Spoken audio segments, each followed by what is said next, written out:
इस वीडियो में हम लोग देखेंगे भारत के पूर्वी तट तथा पश्चिमी तट से संबंधित कुछ महत्वपूर्ण बातें जो कि परीक्षा की दृष्टि से बहुत ही महत्वपूर्ण है। इस टॉपिक से प्रश्न कई बार पूछे गए हैं, जो कि अगली वीडियो में इस वीडियो के से संबंधित महत्वपूर्ण प्रश्न जो कि विभिन्न परीक्षा में पूछे गए हैं वो उस पर बातें होंगी। लेकिन इस वीडियो में पहले हम लोग मैथ से कुछ महत्वपूर्ण बातें कर लें, अगली वीडियो में क्वेश्चन और आंसर इसकी आएगी।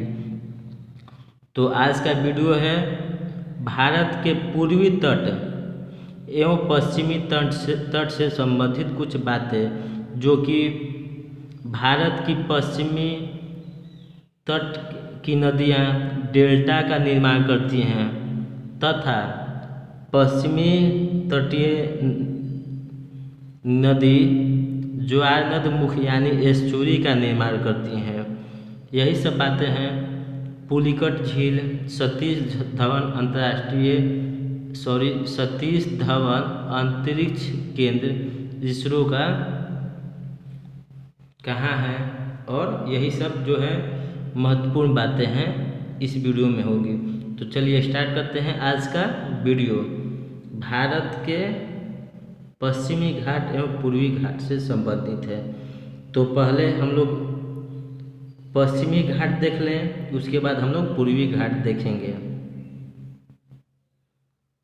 तो भारत के तटीय राज्य 9 हैं। ये प्रश्न बहुत बार पूछा गया कि भारत के कितने राज्य तटीय रेखा से लगे हुए हैं। तो भारत के 9 राज्य तटीय रेखा से लगे हुए हैं। तो फिर प्रश्न आएगा कि भारत की तटीय रेखा की कुल लंबाई कितनी है। एक बार फिर से, भारत की तटीय रेखा की कुल लंबाई, ठीक, द्वीपों सहित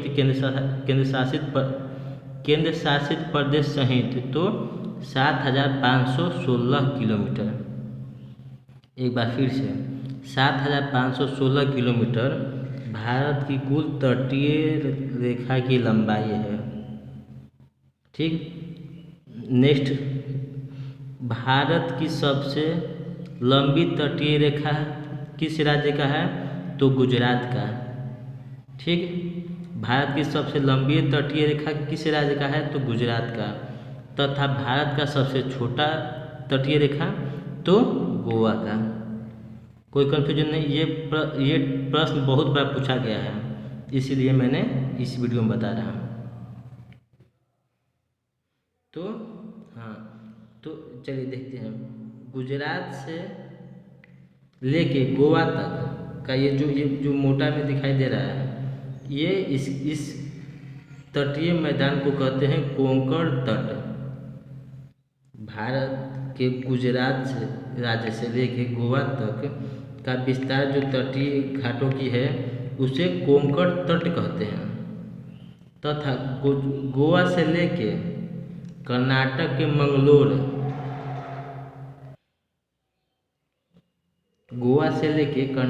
मंगलोर तक का जो विस्तार है उसको केनरा तट कहते हैं या कन्नड़ तट।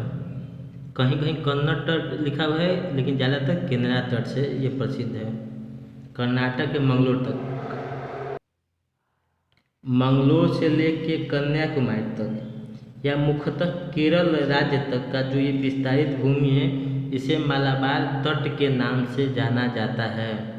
एक बार फिर से ये देखिए, ये पश्चिमी घाटों का प्रश्न आता है कि इनमें से निम्नलिखित में कौन सा पश्चिमी घाट है या निम्नलिखित में से कौन सा पश्चिमी घाट नहीं है। तो कोंकण तट, केनरा तट, मालाबार तट। ठीक, एक बार आप लोग दिमाग में रखिएगा। एक बार फिर समझ लीजिए, गुजरात से लेके गोवा तक का जो विस्तारित है उसे कोंकण तट के नाम से जाना जाता है। गोवा से लेके कर्नाटक के मंगलोर तक का जो विस्तारित क्षेत्र है उसे कहते हैं केनरा तट या कन्नड़ तट। मैंने अलग अलग समझने के लिए बनाया है। ठीक, ये केनरा तट है, सॉरी ये कोंकण तट है, ये केनरा तट है, तथा ये जो गोला गोला है ये मालाबार तट है। मालाबार तट का मुख्यतः विस्तार केरल राज्य तक है। ठीक, ये है पश्चिमी घाट का विस्तार। अब देखेंगे अब पूर्वी घाट के विस्तार के बारे में देखेंगे। तो कन्याकुमारी से लेके कृष्णा डेल्टा तक या कन्याकुमारी से लेके आंध्र प्रदेश राज्य तक का ये जो विस्तारित क्षेत्र है इसे कोरोमंडल तट के नाम से जाना जाता है। एक बार फिर से, कन्याकुमारी से लेके आंध्र प्रदेश के कृष्णा डेल्टा तक का ये जो विस्तारिता है इसे कोरोमंडल तट कहते हैं। ठीक, प्रश्न पूछा जाता है कि तमिलनाडु किस तटीय रेखा के अंतर्गत आता है, तो कोरोमंडल तट। आंध्र प्रदेश की किस तटीय रेखा के अंतर्गत आता है, तो कोरोमंडल तट। एक बात और, कन्याकुमारी को ही केप कोमोरिन के नाम से जाना जाता है, यानी आप कह सकते हैं कि कन्याकुमारी का अन्य नाम केप कोमोरिन है। ठीक, ये प्रश्न पूछा गया है कि केप कोमोरिन किसका अन्य नाम है, तो कन्याकुमारी का। आंध्र प्रदेश के कृष्णा डेल्टा से लेके गोदावरी डेल्टा तक का ये जो भूमि का विस्तार है इसे उत्तरी सरकार तट के नाम से जाना जाता है। एक बार फिर से, कृष्णा डेल्टा से लेके गोदावरी डेल्टा तक की ये जो भूमि विस्तारिता है आंध्र प्रदेश की, इसे उत्तरी सरकार के तट के नाम से जाना जाता है। उड़ीसा के तटीय रेखा को मुख्यतः उत्कल तट के मैदान के क्षेत्र के नाम से जाना जाता है। प्रश्न आता है उत्कल तट का विस्तार किस राज्य में है, तो उड़ीसा राज्य में। और पश्चिम बंगाल डेल्टा का निर्माण करता है। ठीक, तो प्रश्न आता है कि कोरोमंडल किस तट की है, तो पूर्वी तट का, जो कि कन्याकुमारी से कृष्णा तक है। उत्कल मैदान में ही चिल्का झील, उड़ीसा के चिल्का झील, जो कि भारत का सबसे ऊंचा झील है। चिल्का झील उड़ीसा में है। उड़ीसा के मैदान को क्या कहते हैं, उत्कल तट। पुलिकट झील आंध्र प्रदेश में है। ये पुलिकट झील यहीं पे आंध्र प्रदेश, इसी में सतीश धवन अंतरिक्ष केंद्र जो इसरो का है स्थापित है। एक बार फिर से, कन्फ्यूजन नहीं हो, सतीश धवन अंतरिक्ष केंद्र पुलिकट झील जो कि आंध्र प्रदेश में स्थित है। और चिल्का झील उड़ीसा, और उड़ीसा के क्षेत्रीय मैदानों को क्या कहा जाता है, उत्कल तट। भारत की पूर्वी तटीय नदियाँ डेल्टा का निर्माण करती है। एक बार फिर से, पूर्वी घाटी की नदियाँ डेल्टा का निर्माण करती हैं तथा पश्चिमी घाटी की नदियाँ ज्वार नद मुख का निर्माण करते हैं, यानी एस्चुरी का निर्माण करती है, एस्चुरी। तो आइए हम लोग समझते हैं डेल्टा और ज्वार नद मुख के बारे में।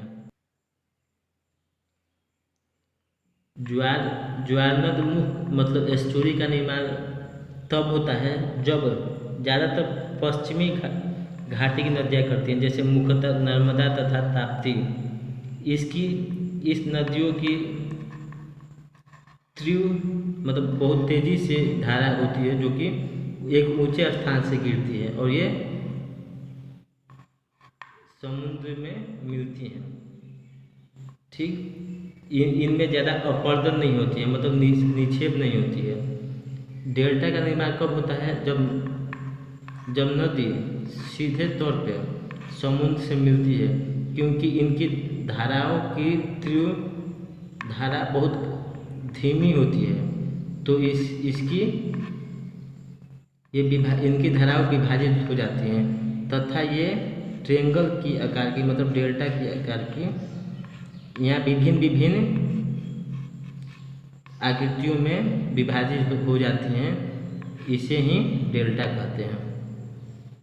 ठीक, समझ में आ गया।